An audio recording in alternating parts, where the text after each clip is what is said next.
Welcome to HardScript. Support the channel by liking, commenting, and subscribing. I promise even more interesting stories. She waited until I finished chewing. No drama. No trembling hands.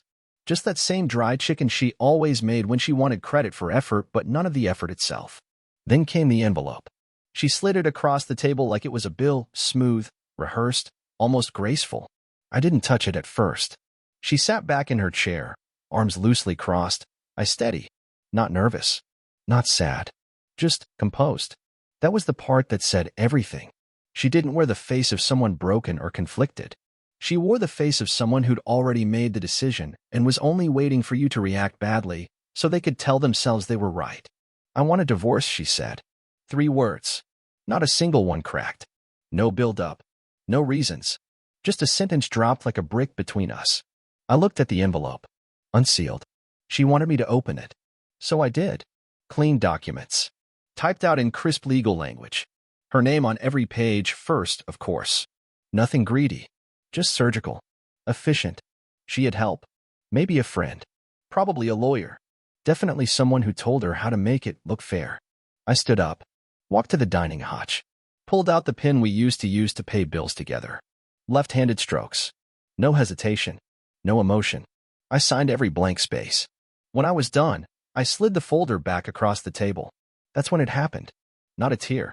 Not anger. Just the smallest flicker of something in her expression. A misfire in the script. She had expected resistance. A speech. A plea. A question. Instead, she got silence. That silence broke the rhythm of her control.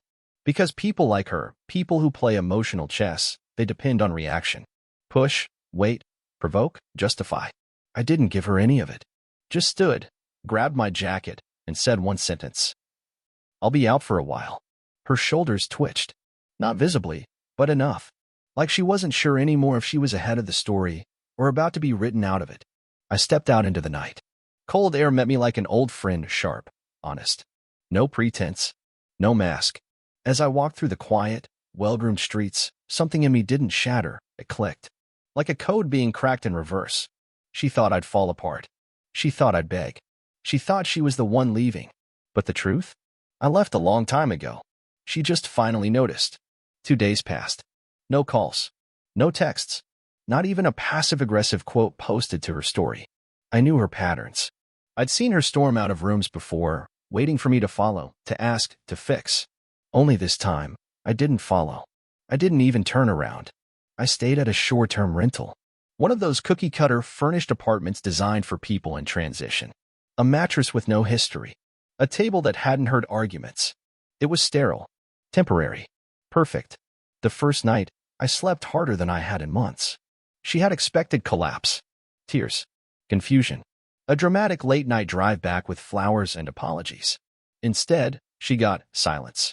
And that silence echoed louder than any fight. The third morning, I got a message. Not from her. From Mark, our mutual friend. Hey man. Heard things are tense. You okay? I replied simply. Yeah, that was it. No emotion. No context. Just confirmation that I was breathing. 30 minutes later, another ping. She didn't expect this. Thought you'd try to work it out. I left that one on read. Not to be petty, but to make a point. Let the vacuum do its work. When control is your currency, indifference is the market crash. That night, I sat in the kitchen of the rental and went over old paperwork. Bank accounts. Joint assets. She'd always left that stuff to me, said it stressed her out. So I started untangling. First, I moved my direct deposit to a private account. Then, I called the bank and split the joint credit card. She wouldn't notice right away. She rarely checked statements unless something bounced. I left her the house. Let her sit in it. Let her hear the quiet where my footsteps used to be. That weekend, Amanda texted me. Her cousin. Said she was asking around. Told her I was fine. 2 more days of nothing. Then a ripple. An email popped up. From her. Can we talk? No subject line. No opener. Just 3 words floating in the white space. I didn't respond. I wasn't being cruel. I was being exact. This wasn't about drama. It was about clarity. She wanted a reaction. I gave her reflection. By day 5, she was unraveling. I could feel it, even from miles away. Not because she missed me, but because she missed what I gave her. Stability. Attention. A mirror that didn't talk back but always showed up. When that mirror walks away, you're forced to look at yourself. And some people can't. She didn't knock on the door. Didn't show up at my office.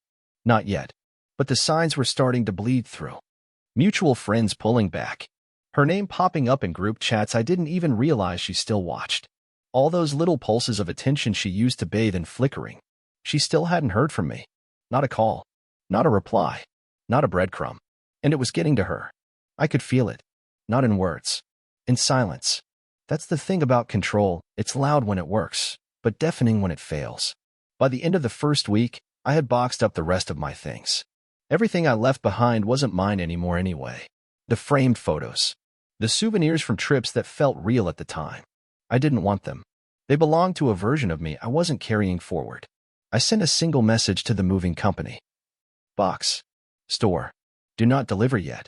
They followed it without questions. I wasn't rushing. I was pruning. Back at the rental, I kept routines. Woke up early. Made coffee. Read through contracts for a new position I had been quietly courting even before she dropped the envelope. She used to joke that I was always planning for a future that hadn't arrived yet. She didn't realize that's exactly why I didn't fall apart when she left. I had already mapped the exits. On day 9, a package showed up at the rental. No note. Just my old hoodie. Washed. Folded. A small attempt to say something without saying it. I hung it in the back of the closet. I didn't need it. I didn't need anything from her anymore. That night, I sat in bed with my laptop open and ran one final pass on our shared financials. She hadn't changed the passwords. She thought the absence of conflict meant the absence of movement. I removed my name from the utilities. Closed out the shared streaming accounts. Rerouted the mail. No shouting. No ultimatums. Just exit strategy silently executed. I was ghosting her in real time while she still lived in the house. And the worst part for her? I was doing it kindly. No blocked numbers. No trash talking. Just gone. Because when someone builds their identity around being the center of your world, the cruelest thing you can do is stop orbiting. The first crack wasn't in her voice. It was in her timing. She texted me on a Thursday afternoon. Thinking of you. Want to talk? 12 words. No punctuation. No wait. I didn't answer. The next morning, she tried again. Can I call? I left it unread. Not because I wanted to punish her, but because that part of me, the one that needed closure, had already gone silent. By the second week, she started reaching out to people around me. Soft questions. Harmless sounding. Have you heard from him? Is he doing okay? Did he say anything about me? I didn't respond directly, but I knew the message was spreading. He's not playing the game anymore. Saturday, I got a knock at the rental door. Didn't have to look through the peephole. I already knew it was her. I let the silence stretch for 30 seconds, then opened it. She stood there like a stranger. Hair pulled back. No makeup. The same gray hoodie I used to wear on cold nights, now draped around her shoulders like a memory. She asked if she could come in. I didn't say anything. Just stepped aside. She walked in like she didn't expect to be let in. Stood in the center of the room and looked around like she was scanning for evidence of another life. It's quiet, she finally said. I nodded. Yeah. She didn't sit. Just shifted her weight. Crossed her arms. Then unfolded them again. Trying to figure out how to begin a conversation she'd rehearsed too many times. I didn't think you'd leave so easily, she said. I looked at her. I didn't. You just never noticed I was gone. She flinched at that. Because she knew it was true. She started to say something, maybe an apology, maybe a plea. But I held up one hand. Not in anger. Just finality. There was nothing she could say that would make the timeline disappear. The choices. The lies. The man she thought would catch her when she jumped. She traded stability for excitement. Now she stood in front of the same silence she once created. She finally sat down. Fingers clasped. Eyes searching. I miss you, she said. I nodded. I get that. But I didn't say it back. Because I didn't. I missed the man I was before I became someone she could walk away from. But I didn't miss her. Not the version who whispered doubts behind closed doors. Not the one who packed resentment inside compliments. Not the woman who mistook my calm for weakness. She left 20 minutes later. Didn't cry. Didn't beg. Just walked out with her shoulders lower than when she arrived. And that's when I knew it. This wasn't about heartbreak. It was about consequence. After she left that afternoon, I sat in the silence she always said she wanted. She used to say our life was too loud. Too many routines. Too predictable. She wanted space to breathe, time to reflect. So I gave it to her. And in that silence, something strange happened. I didn't feel grief. I felt clarity. It was like walking out of a room with recycled air, finally exhaling, finally clean. That night, I didn't drink. Didn't scroll through old photos. I just opened the windows. Let the night in. Some people crumble in solitude. Me? I studied it. Measured it. Learned its rhythm. The next morning, I deleted the shared calendar. No more anniversary reminders. No more dentist appointments she never remembered. No more syncing our lives for convenience. I shut off the storage plan we shared, her documents, her backup, her playlists. Everything that used to intertwine us, quietly unwound. Digitally. Emotionally. Permanently. She texted again. Longer this time. I know I hurt you. I never meant to.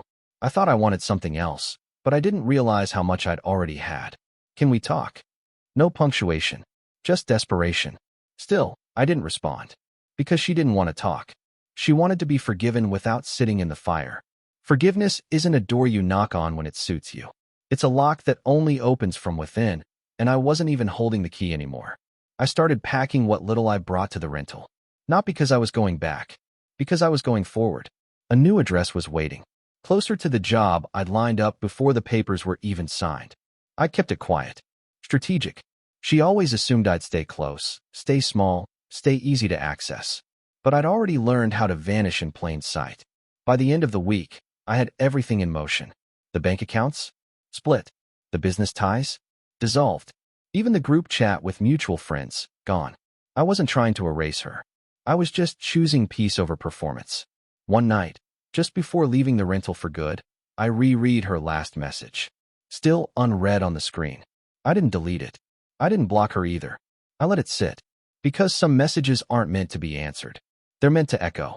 To remind the sender that silence isn't always absence. Sometimes it's survival. I moved into the new place on a Thursday. No fanfare. No truck. Just 3 bags, a key, and a spine that felt straighter than it had in years. It was smaller, but mine. No shared toothbrushes. No passive-aggressive notes on the fridge. Just clean counters, silent walls, and a bed I could stretch out in without sensing tension beside me. She didn't know the address, and I didn't plan to give it. That weekend, Amanda texted. Short. Neutral. She's asking around. I didn't reply. Didn't ask what my ex-wife was looking for. Me, or her version of me. The one who bent. Who explained himself. Who apologized just to keep the peace. That man was buried. Not in bitterness, but in quiet resolve. By Sunday, I'd set up a new workspace. New laptop. New number. New email. She wasn't blocked. But she couldn't find me without effort. That was intentional. Let her ask questions to people who didn't know the answers. Let her sit with the same uncertainty she served cold for years. When she had doubts, I comforted her. When I had doubts, I got silence. Now, she'd meet that same silence. Not out of cruelty. Out of balance. A few nights later, I found myself walking past a cafe we used to go to. She always said the chairs were uncomfortable, but liked how the light hit the windows in the morning. I stood outside for a moment, watched couples through the glass. No faces I knew. No memories knocking. Just stillness. I realized something then. It wasn't her betrayal that ended us. It was the erosion that came before. The 1,000 little ways she stopped choosing me. Stopped noticing. Stopped showing up. Her mistake wasn't falling for someone else. It was thinking I'd always stay while she explored other exits. Some people leave you slowly. Others just watch you leave without moving. The next morning, I got another message. A photo of her, sent by Amanda. Nothing scandalous. Just her, alone on a bench. Head in hands. Phone in her lap. Still. Waiting. No caption. Just time. She'd had her audience for long enough. Now the stage was quiet. And that silence? It wasn't a pause. It was the ending. A week passed. Then 10 days. No calls. No texts. Not even the mutual friends reaching out, just to check in. The silence had settled. Not like fog, but like concrete. I wasn't angry. I wasn't heartbroken. I was still. And stillness is terrifying to someone who thrives on reaction. It happened on a Tuesday. Late afternoon. Amanda called. The first time since she handed me that folder. She didn't waste words. She wants to talk. I didn't ask how she knew. Didn't ask why she was telling me. She's not doing well, Amanda added after a pause. He ghosted her. Jason. Of course. I could have written that ending the moment I saw the first message. Men like him don't stay. They orbit. They hunt. They move on. And women like her? They mistake gravity for grounding. Still, I said nothing. She's unraveling. Amanda continued, quieter now. She told me she messed up. Said she thought you'd fight for her. There it was again, that hidden truth. The confession beneath the confession. It was never just about leaving. It was about expecting me to stop her. To rage. To collapse. Because in her mind, being the one left makes you the victim. Being the one who walks away makes you the villain. But being met with indifference? That leaves no role to play. No sympathy to collect. She said she doesn't know who you are anymore, Amanda finished. I almost laughed. Because that was the point. She never really knew who I was. She knew what I provided. Stability. Predictability. Shelter. But not the man underneath. That man watched her flirt with a fantasy and call it ambition. That man carried her through storms she doesn't even remember. That man was always quiet, but never weak. I hung up without saying much. Amanda understood. She always had. That night, I sat by the window of my new place. No music. No news. Just the hum of a street lamp outside. I wasn't waiting for her. But part of me knew she would come. Not to fix things. Not really. But to try and rewrite the narrative. To make it seem like this was still salvageable. That maybe, just maybe, I had made her mistakes mean something. But I wouldn't give her that. Because this story had already ended. She just hadn't read the final page yet. She showed up 2 days later. No call. No warning. Just a knock, 3 soft taps that didn't match the chaos behind them. I watched her through the peephole for a while. She stood there like she didn't know what to do with her hands, switching her weight from one foot to the other. No makeup. Hair pulled back. No performance this time. Just the raw, stripped-down version of a woman who built a story without a conclusion. When I opened the door, I didn't speak. Didn't invite her in. I just stepped aside. She walked in slowly, like the floor might give out beneath her. Scanned the apartment like it was foreign land. The neutral furniture, the quiet, the absence of anything we ever picked out together. It's nice, she said after a long pause, like it physically hurt to admit it. But I wasn't listening for compliments. She turned to face me. Shoulders tense. Voice soft. I didn't come to fight. Good. Because she'd be alone in it. She looked down at her hands, then back at me. I made a mistake. Jason, it wasn't what I thought. And there it was. The unraveling. Not regret for what she did, just panic that it didn't work. She had left thinking there was a net below her. She hadn't realized it was paper. I thought you'd stop me, she said. I thought you'd fight for me. That was the moment. The one she'd been rehearsing for. The emotional climax that required me to cry or yell or break something. But I didn't. Because the fight had been over long before she walked out. And she never noticed. She stood there, waiting for something. An opening. A chance. A flicker. But I gave her the only truth I had left. I thought you'd choose me. Just that. It landed. Not like a punch. But like a door closing. Quiet. Final. She didn't speak after that. Just stood there for a few seconds, like she was trying to remember how we used to be. But we weren't anything now. We were a ghost story living in the same room. I watched her leave the way I always thought I'd leave her, calm, wordless, already gone. The door clicked shut. Not slammed. Not dramatic. Just done. The echo of that silence followed her down the hallway. And me? I didn't watch her walk away. I had already looked past her. The next few days were quiet in a way that felt deliberate. Like life had agreed to pause while she processed the emptiness she'd walked into. No new messages. No surprise visits. Just stillness. I kept moving. Met with my accountant to finalize the paperwork for a property we once co-owned. She hadn't even remembered I was listed as a stakeholder. Typical oversight, she always assumed she had more control than she did. I didn't take more than what was mine. Just removed myself cleanly. No emails. No warning. Just signatures and silence. The call came the next morning. Her lawyer. Surprised. Confused. Apparently she wasn't thrilled. I didn't answer. Instead, I sat by the window of the short-term rental, coffee in hand, watching people walk their dogs, push strollers, live lives that didn't orbit someone else's approval. And for the first time in a long time, I felt still inside. Not peaceful. Not happy. Just steady. Later that afternoon, Amanda texted. One sentence. She's unraveling. I didn't ask what that meant. I didn't have to. Turns out Jason had stopped returning her messages. Pulled back when the investor interest dried up. Once his golden image dulled, so did his attention. Whatever he promised her, if he ever promised anything, evaporated when things got inconvenient. Amanda added one more thing. She said he told her he's not ready for something serious. Of course not. Jason never wanted to build, just conquer. And once she was his, she was no longer interesting. Her parachute ripped midair. That night, I got another message from her. Just 3 words. Are you okay? No subject line. No name. I didn't reply. Because here's the truth. I was more than okay. I was done. And that scared her more than anything else. Not my anger. Not my absence. But the realization that I wasn't coming back to the script she'd written for both of us. She wanted a man who'd fight, who'd beg, who'd fall apart, so she could be the one who tried.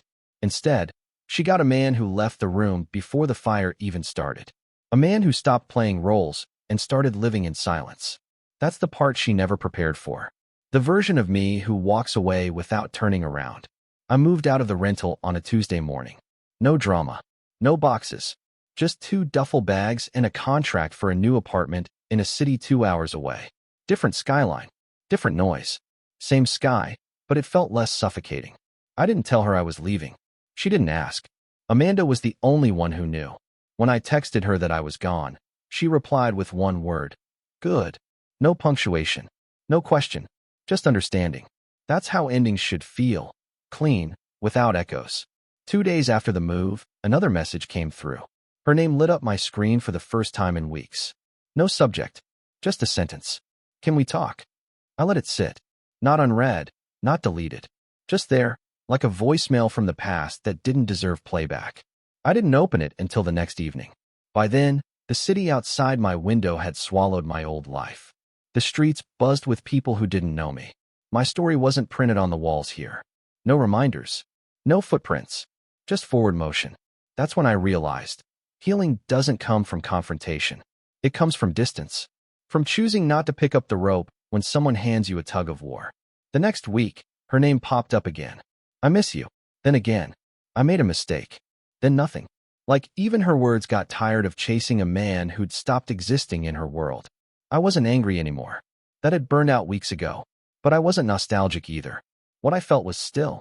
Not cold. Just unreachable. Because the thing about disappearing is, you don't slam the door. You leave it open. Let them walk through the silence on their own and feel what they never thought they'd have to. I stayed quiet. That's the part most people never expect.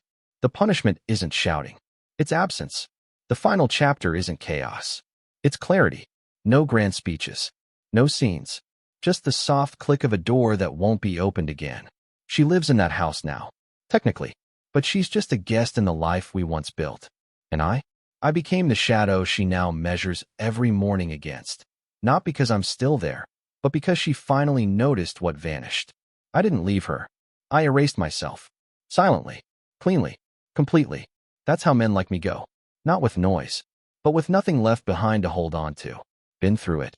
When they crossed a line, and you made sure they felt it.